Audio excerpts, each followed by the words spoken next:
There's something so special about your first child. We really had a strong bond.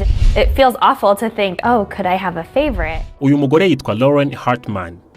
Yagiye kuri blog ye rwa rubuga rwa internet abantu bashyiraho ibitekerezo n'amakuru anyuranye, arangije yandikaho ngo nta kibazo binteye kuba hari umwana umwe mu bana banjye nkunda kurusha abandi. Afite umwana umwe w'umukobwa w'imfura akagira n'undi mwana muto w'umuhungu.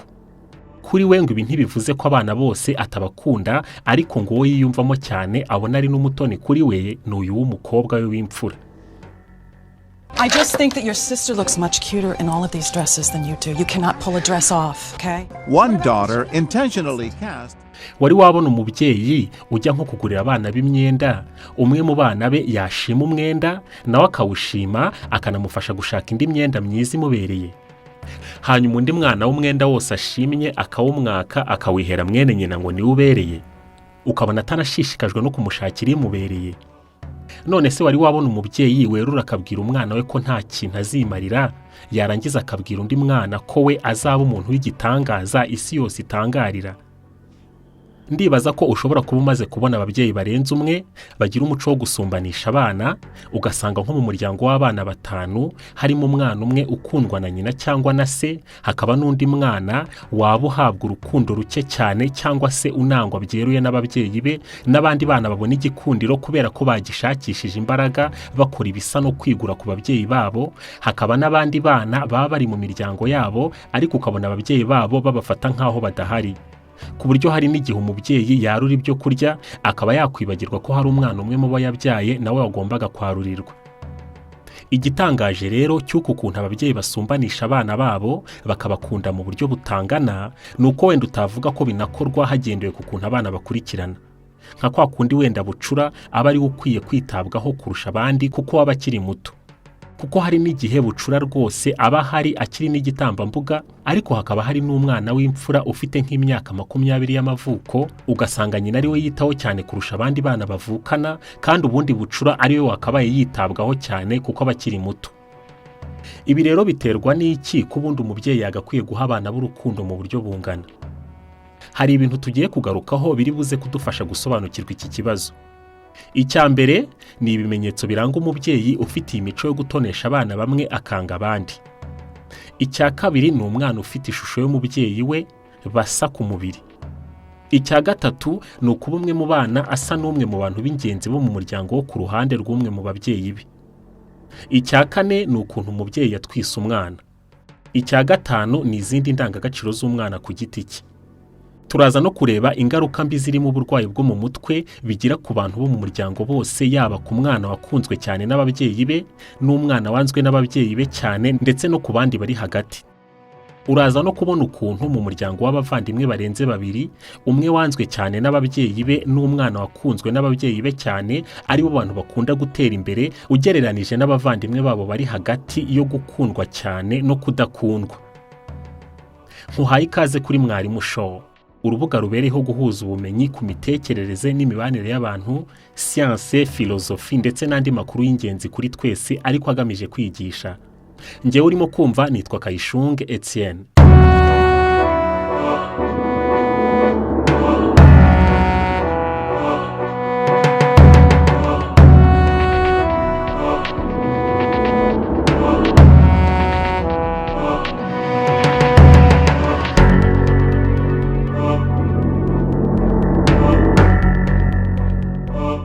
The book that I have written, The Favorite Child, is the first book on favoritism that I am aware that has ever been written. Dr. Ellen Weber-Libby ni inzobere mu mitekerereze ya muntu, ubifitiye impamyabumenyi y'ikirenga by'umwihariko, ariko akaba n'umushakashatsi ku mibanire y'ababyeyi n'abana babo.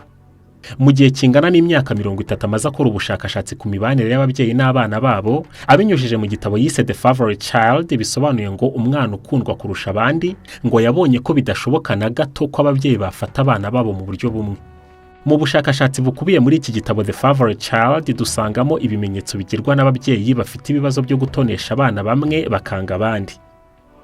Umubyeyi utonesha umwana we kurusha abandi bana, biroroha cyane ko abantu bamurebera ku ruhande babasha kubona ko afite umwana atonesha akagira n'undi mwana yanga.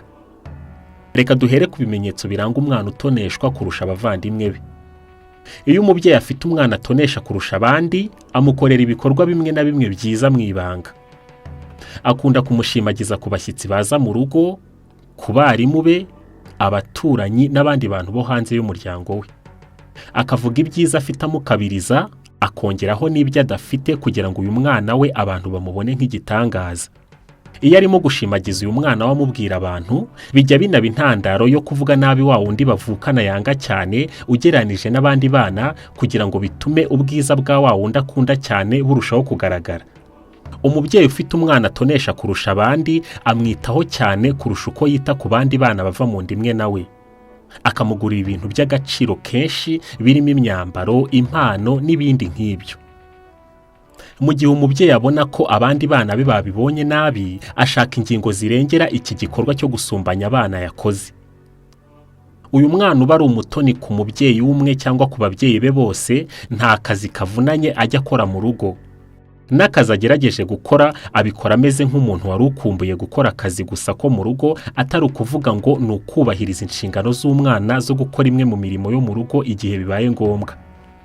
Ababyeyi be cyangwa umwe mu babyeyi be akunda kumwiyegereza cyane, akamuganiriza kenshi, akamubitsa amabanga akomeye, ukabibona ko uyu mwana afite ijambo ritegwa amatwi ugereranije n'abandi bavandimwe be.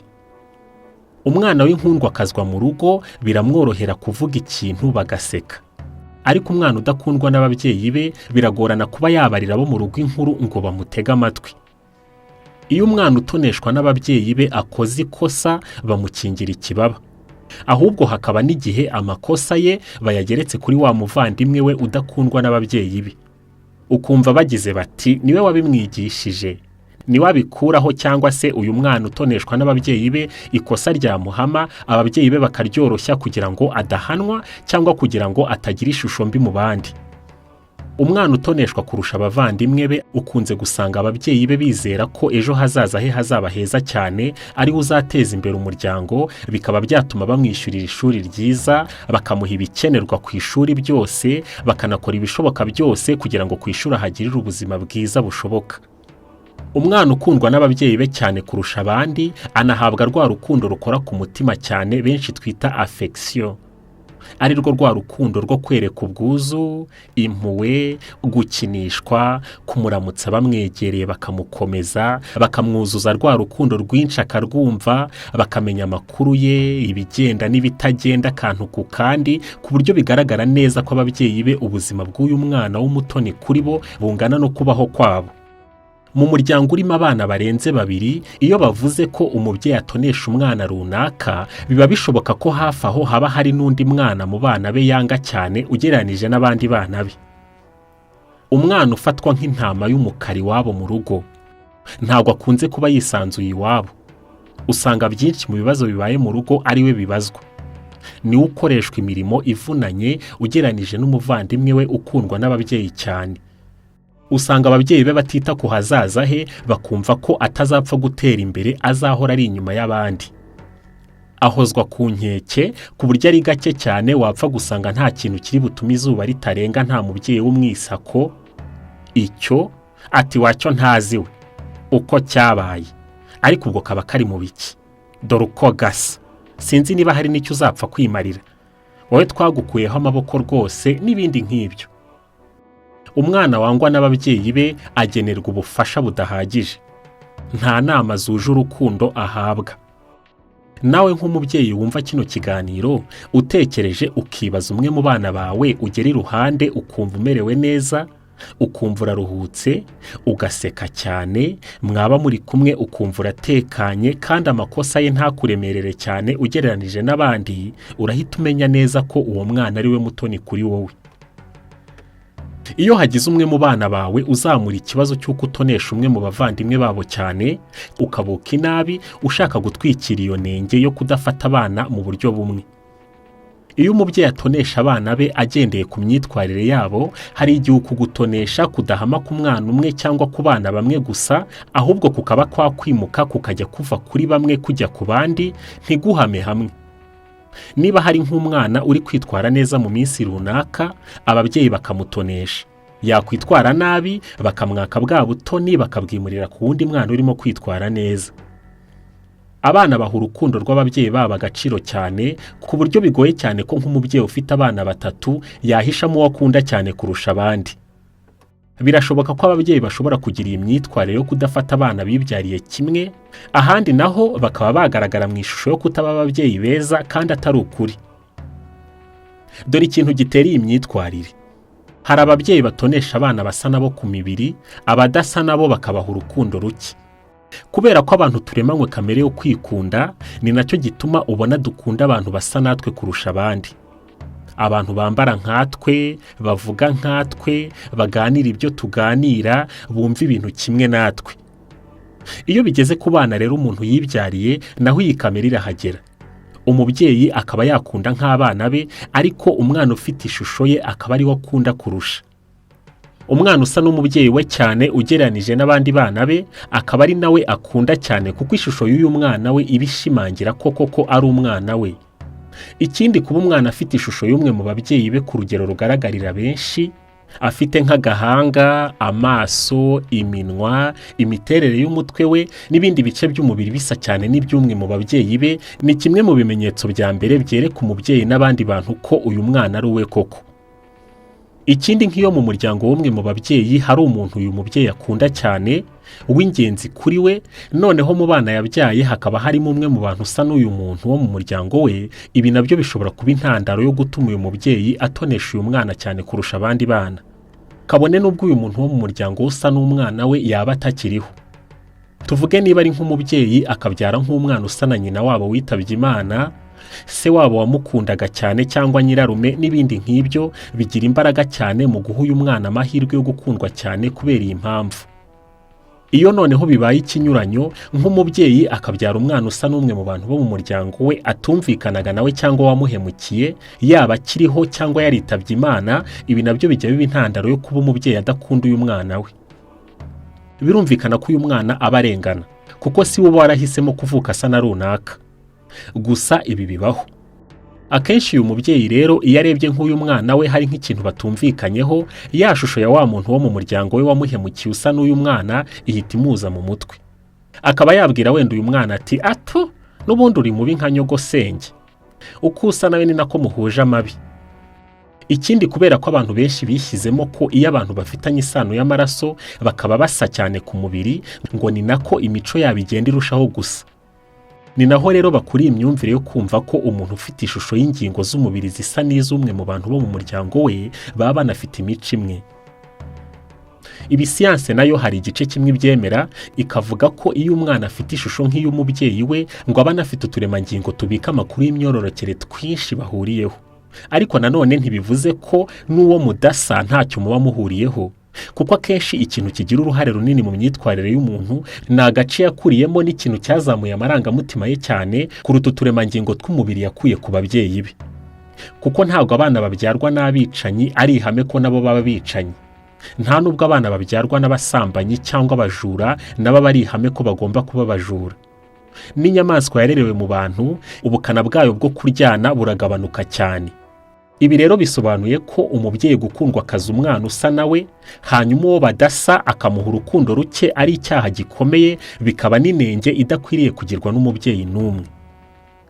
Iyi migenzereze rero mibi y'ababyeyi yo gutonesha abana basa nabo cyangwa basa na bamwe mu bantu bo mu miryango yabo bakunda, barangiza bakanga abana bafite amashusho y'abandi bantu bo mu miryango yabo batumvikana nabo, igira imbaraga nyinshi ku buryo kugira ngo uzapfe kuyivana mu mubyeyi bitwara igihe kirekire, ariko birashoboka ko uko ugenda wigisha umubyeyi bigeraho bikamushiramo.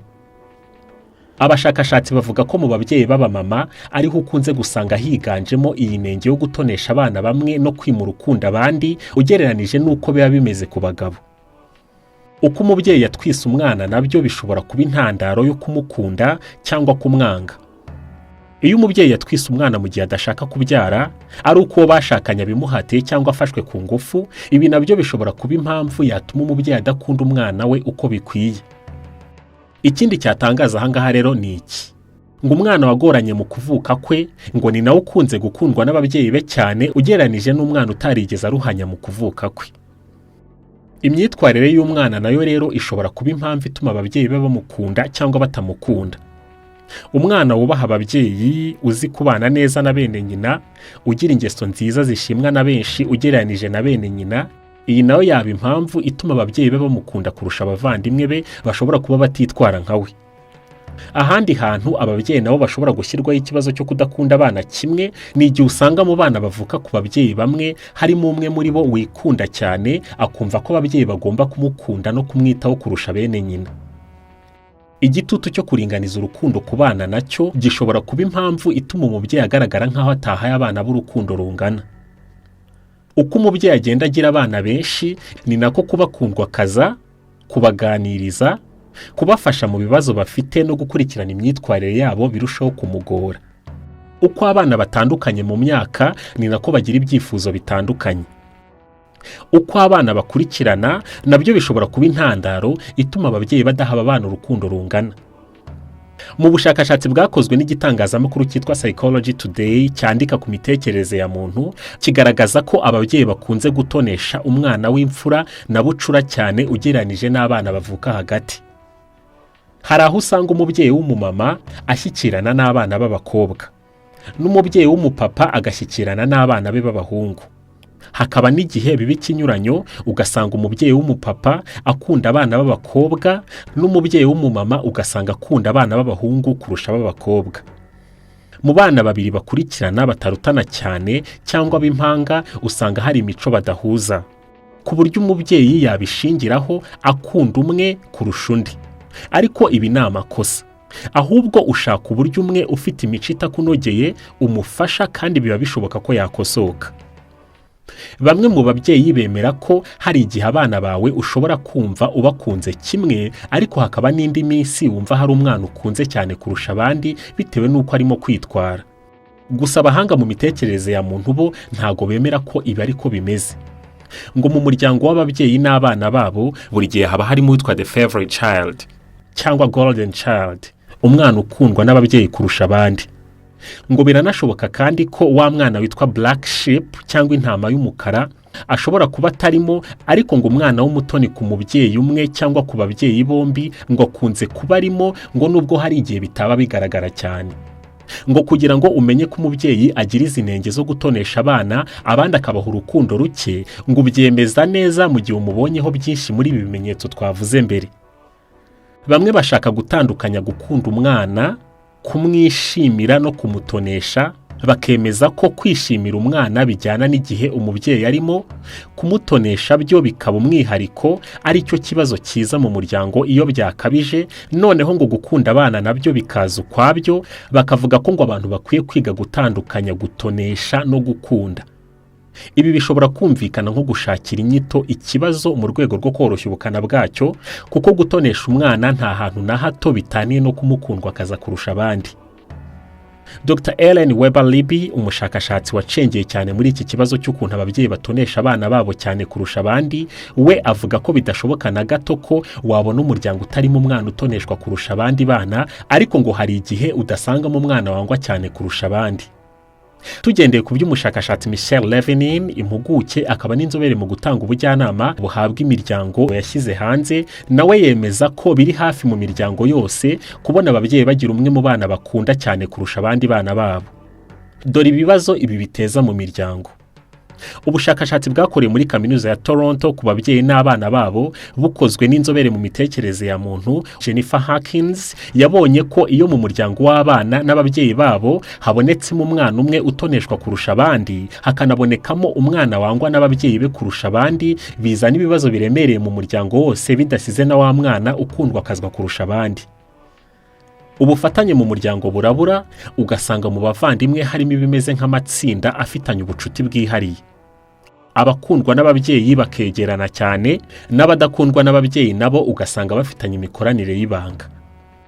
Iyo umwana utoneshwa n'ababyeyi be amaze kubona ko abavandimwe be babangamira kuba ari we ababyeyi be batonesha cyane kubarusha, bituma nabo atabisangaho uko bikwiye, no mu gihe bamaze gukura ukazajya usanga ubufatanye bwe n'abavandimwe be buba buke cyane.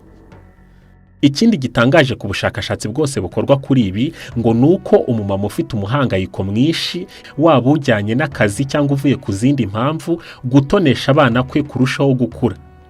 ngo umwana yatoneshaga akarushaho kumutonesha n'uwo yangaga akarushaho kumwanga. Umwana wakuze yangwa n'ababyeyi be cyane cyane nyina akunda kurwara indwara y'ubwigunge n'agahinda gakabije muri we. Akaba yaba ari nko mu bandi ariko akumva ari wenyine kuko aba yaraburiye urukundo ahantu rutakabaye ruburira, mu muryango wo kwa se na nyina. Ngo umuntu wagize ibi bibazo mu bwana bwe biragora ko yapfa kwiyumvisha ko hari umuntu wamukunda urukundo nyarwo. No mu rushako rwe iyo agiranye ikibazo cyoroshye n'uwo bashakanye ahita yumva ko isi murangiriyeho.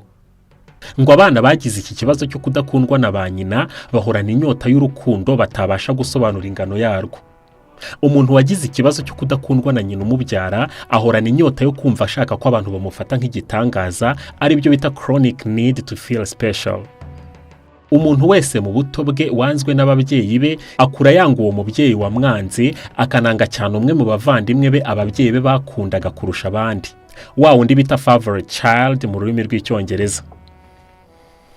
Ubushakashatsi bwa Jennifer Hawkins bugaragaza ko kuba umwana yarakuze ahabwa urukundo ruke mu muryango w'iwabo bina bimwe mu mpamvu zimutera kwirundurira mu biyobyabwenge, abandi bakaba indaya zeruye, bakanakora ibikorwa bisa no kwigomeka ku miryango baturukamo, abandi ukabona ntibatinya ibisa na kirazira kuko baba bumva ko ibyo bakora byose mu gihe uwakabaye abashima nta na kimwe bakora ngo bashime, bagahitamo kwikorera ibyo bashatse byose.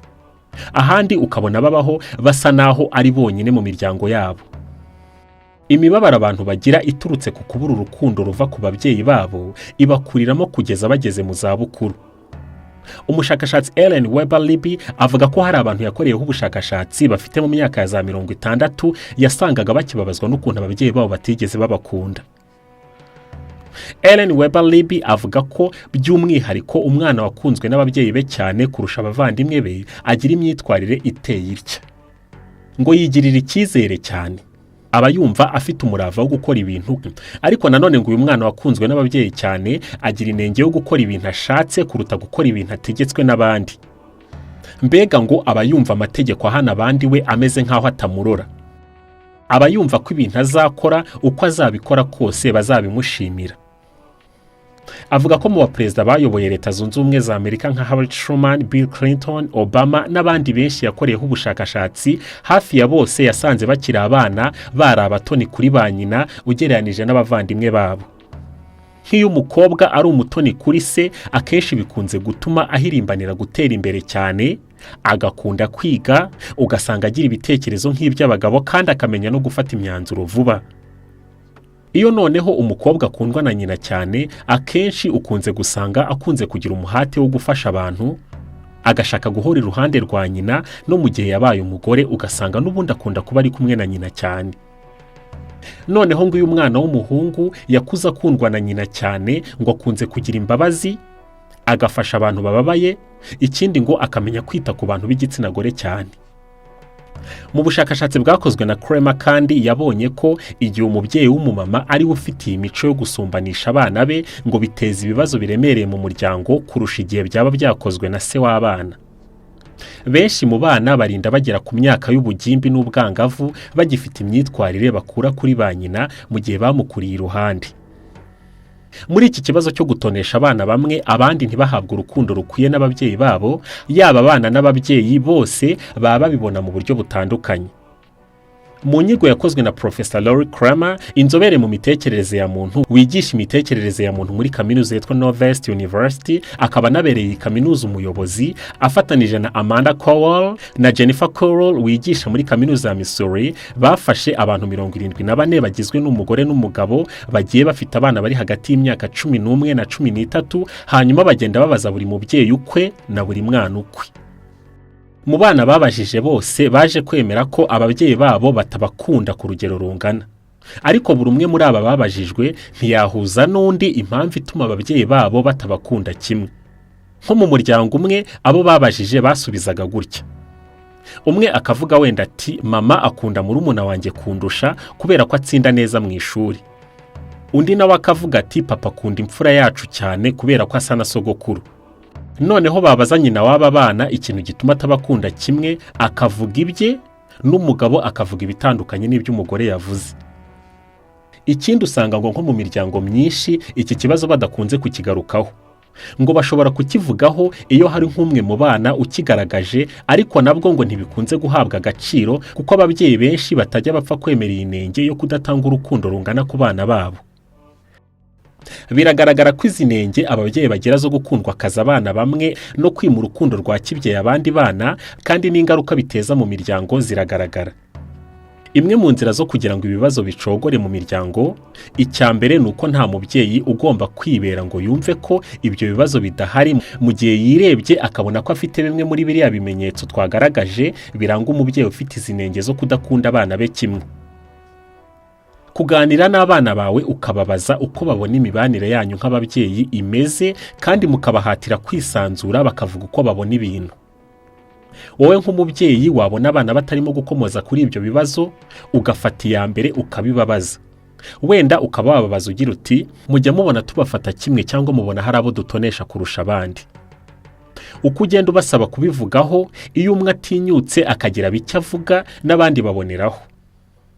Niba batoboye bakabivuga, ntukabuke inabi, ahubwo jya ubasobanurira neza witonze, wenda uti umuvandimwe wanyu tumwitaho cyane kuko afite ikibazo iki n'iki kandi mwebwe ntacyo mufite, cyangwa uti mumbabarire sinarinzi ko bigaragara gutyo ngiye kubikosora, n'ibindi nk'ibyo.